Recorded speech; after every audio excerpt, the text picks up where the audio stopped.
से बोल दिया आई एम लॉस्ट, तो हमारा सोचे हम क्या ही बता पाएंगे, क्या ही बयां कर पाएंगे। क्या था ये बार, आदत तो हमें रही है, लेकिन आज ये क्या कर दिया हमने।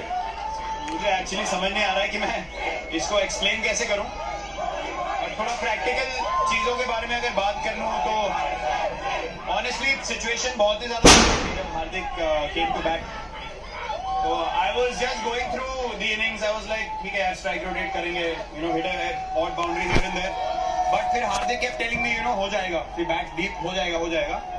And then I found boundaries at the right time, but still 50 of 3 with Haris Rauf to bowl 1 over, I was thinking it's going to be challenging, but I told Hardik one thing कि अगर Haris rough को attack किया तो वो लोग panic कर जाएंगे। And जब 28 रन चाहिए थे 8 बॉल में, I was backing myself, I said I have to hit 2 sixes otherwise we'll lose the game. There is no chance हम जीतेंगे अगर मैंने 2 छक्के नहीं मारे। 2 छक्के नहीं उसमें तो आ रहे हैं, मतलब वो छक्के तो स्तब्ध थे सारे, उन पे आएंगे। लेकिन वो जो ड्रिंक्स था इरफान, वो 10वें 11वें ओवर के बाद उसके बाद लगा वो 12वें ओवर से टैक्टिक थोड़ी बदली, तो वहां क्या बातचीत हुई थी जब गियर शिफ्ट करे? नहीं एक्चुअली मैं सरप्राइज हो गया था जब मैं गया बाहर, क्योंकि विकेट्स स्टार्टेड फॉलिंग, फिर अक्सर रन आउट हो गया, तो मुझे लग रहा था कि यार सिचुएशन, यू नो, खराब से खराब होती जा रही है। बट फिर जब हार्दिक आए तो then I told him, you know, single लेते हैं, स्ट्राइक रोटेट करेंगे, let's go deep in the game, देखते हैं क्या होता है, कभी ना कभी प्रेशर डालने का मौका तो आएगा। और जब वो मौका आया तो फिर शाहीन, मुझे ऐसा लग रहा था कि 100% शायद नहीं थे, तो मुझे लग रहा था कि उनके मेन बॉलरों में से वो भी हैं, अगर उनको अटैक करेंगे तो हार्दिक का फोकस तो नवाज की बॉलिंग पे था कि मैं उसको छक्के मार सकता हूँ, एंड वी न्यू कि वो लास्ट ओवर ही डलवाएंगे, उससे पहले गेम खत्म करने देखेंगे। मुझे हारिस के बारे में बात करनी है, मुझे वो ओवर जो शाइन से आफरीदी है उसके बारे में बात करनी है, लेकिन ये इमोशन, विराट आपने बहुत शतक लगाया, आप लेजेंड, लेकिन ये इमोशन ये हमेशा नहीं देखने को मिलते, क्या मायने रखता है आपके लिए? मतलब मैं ये बोल रहा हूँ कि ये सब जो हुआ मुझे समझ ही नहीं आया कि हुआ क्या है, मतलब ये मुझे बार बार देखना पड़ेगा बाद में।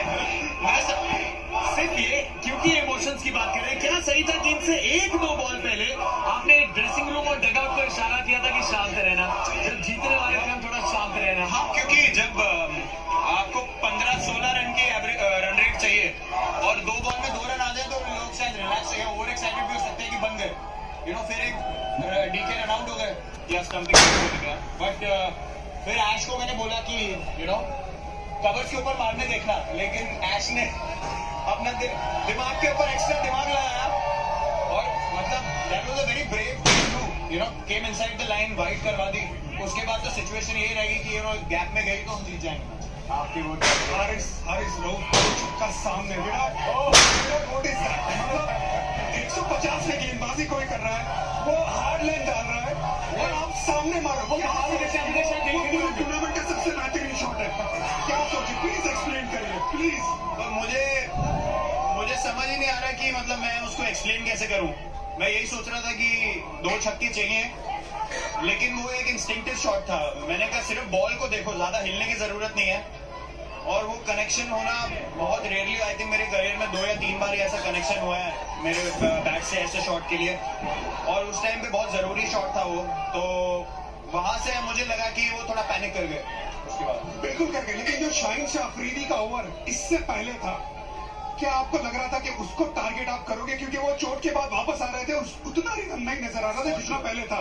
वो पहला जो उन्होंने स्लोअर बाउंसर मारा, जब वो ऑलमोस्ट छक्का हो गया तो मुझे लगा कि अब वो प्रेशर में है, क्योंकि यहाँ पे स्क्वायर बाउंड्रीज बने हैं, बैक ऑफ लेंथ बॉलिंग में बॉलर ऊपर होता है, तो अगर वो बीट हो जाओ आप तो गेम अलग है। अगर उसमें चौका लग जाए और वो कंधे के ऊपर भी हो गई बॉल, तब तो मुझे पता था कि अब उसके पास ऑप्शन नहीं बचे, या तो मेरे को यॉर्कर मारेगा या फिर स्लोअर बॉल डालने देखेगा, तो एक यॉर्कर कवर के ऊपर चौका हो गया। फिर लास्ट बॉल एक्चुअली मैं स्टांस में था और मैं देख रहा था उसको, वो रनअप पे रेडी था, तो हार्दिक मुझे इधर से बोल रहा है कि वो डालेगा छोटा, तो I just glanced at him once, और फिर मैं रेडी हो गया। मतलब ऑब्वियसली होने दिया हमने, उसने भी थोड़ा मेरे को इशारा किया कि शायद पीछे डालेगा, तो मैं रेडी था फाइन लेग के ऊपर मारने के लिए। वाह, क्या ये विराट कोहली की सबसे बेहतरीन इनिंग है? क्या ये विराट कोहली की सबसे बेहतरीन इनिंग है या नहीं? विराट बताइए। मैं क्या आप कह सकते हैं कि है, और इससे बेटर चैलेंज क्या हो सकता है? थोड़े टाइम के बाद आप चैलेंजेस ढूंढते हैं, यू नो, फिर वो जो थोड़े से इररिलेवेंट मैचेस होते हैं वहां पे इतनी इंटेंसिटी नहीं आती, बट ये ऐसे मैचेस के लिए आप खेलते हो और ये सब ऊपर वाले का ही किया करा है, वही सबको ब्लेसिंग दे रहा है, तो मैं बहुत ग्रेटफुल फील कर रहा हूँ। विराट कोहली के सामने जितने भी चैलेंजेस आएंगे उसको वो हमेशा इसी तरह पार करते जाएंगे जो पार करते रहे हैं।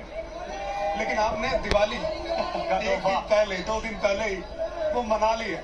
बहुत अच्छी टाइमिंग हो गई। आई थिंक अब लोग खुशी से दिवाली मनाएंगे। सबको बहुत हैप्पी दिवाली। आई होप कि ये जो आज इमोशन फील कर रहे हैं वो कल में भी कैरी हो और आपकी दिवाली और भी शुभ हो और भी खुश हो। और हम सबकी तरफ से, मेरी तरफ से, इंडियन टीम की तरफ से सबको बहुत शुभ Diwali. Thank you so much Virat. पूरे 140 करोड़ इंडियंस की तरफ से थैंक यू स्टार स्पोर्ट्स से, हर एक स्पोर्ट से, हर एक फैन से। ये कहते हैं ऊपर वाले, क्रिकेट मैन कहते हैं नीचे, इन्होंने संभाला है। But it's just the beginning. Just the beginning, one match. Yes, so we have to be focused. लेकिन मूड सेटर हो गया। This is the feeling that you want. आप ऐसे जीतते हैं तो फिर आपको लगता है कि यार बड़े मैचेस की तैयारी आप ऑलरेडी कर चुके हैं, अब यहाँ से इंटेंसिटी मेंटेन करने की बात है, लेकिन कोई भी चीज लाइटली नहीं ले सकते। थैंक यू विराट, बहुत और कमिटमेंट, सब इंतजार कर रहे हैं। Thank you Virat, thank you.